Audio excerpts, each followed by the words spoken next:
Well, I think that's going to be it for the day. We're fishing most of the morning, but the problem is it's just been insanely high temperatures outside, so the river temperatures have increased quite a bit, which is not what you want when you're fly fishing for Atlantic salmon. So I think this is going to be it. We're just by the side of the river here now, just kind of overlooking a pool, and with a friend fishing with him. There's really not much you can do. It's just been unfortunate because I'd like to be fishing for longer, but I mean, that's just all you can do with the Atlantic salmon. Oh, by the way, my name is James. My name is James Bass. I'm 28 years old. I've been a fly fishing and hunting guide out of Newfoundland and Labrador for the past 10 years. Primarily guide the Atlantic salmon on the fly, and when I'm around the fall, I'll go after the big game hunts for the moose. How did you get into guiding? Oh, where do I even begin? Growing up in Newfoundland, I was surrounded by an overwhelming amount of natural beauty and resources.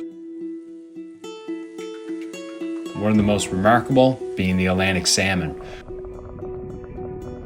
With an abundance of rivers flowing into the ocean, salmon were everywhere. From the age of 6, I was exploring various rivers and regions with individuals who had years of experience, soaking up their knowledge. My passion for fly fishing truly ignited during my teenage years when I spent more time with an older cousin. He lived the fly fishing dream, working all winter to fund his summers where he'd live in a tent and fish for the entire 3-month season.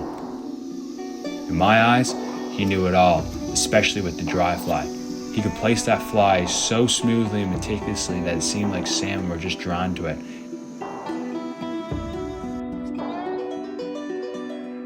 How's your fishing day? Great. 2 salmon, 2 casts, a bunch of brookies. I've seen my protege catch a fish.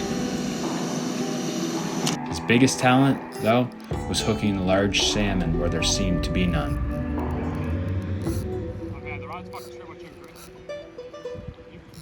As for becoming a guide, well, at some point you gotta work, and during the summers in school that meant summer jobs. Unfortunately, I just never wanted to work, so all I wanted to be doing was fly fishing.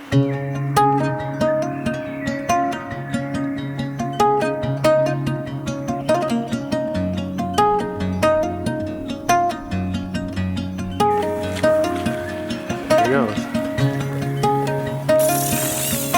That's the biggest salmon I've ever caught right here. That's it.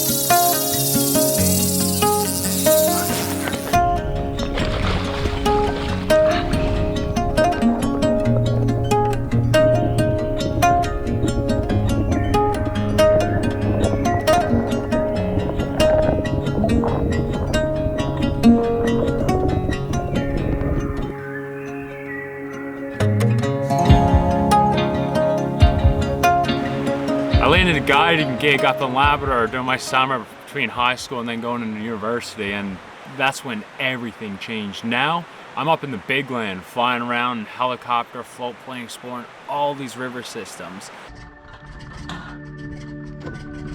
It was a dream come true. I was doing what I loved, and most importantly, with others who absolutely loved fly fishing. One aspect of being a quality guide, apart from helping clients catch fish or achieve their objectives, is the ability to help them disconnect and become present.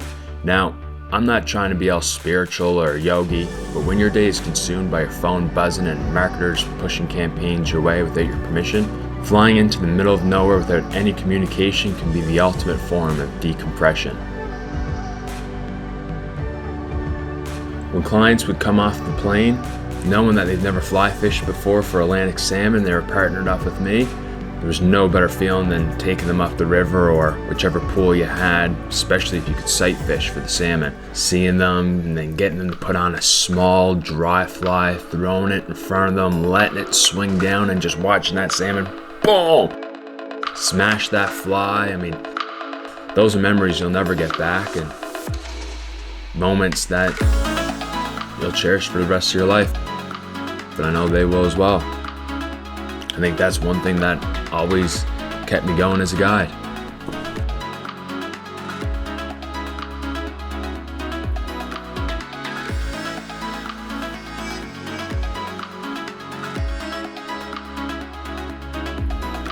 As for what's next, I'm not entirely sure.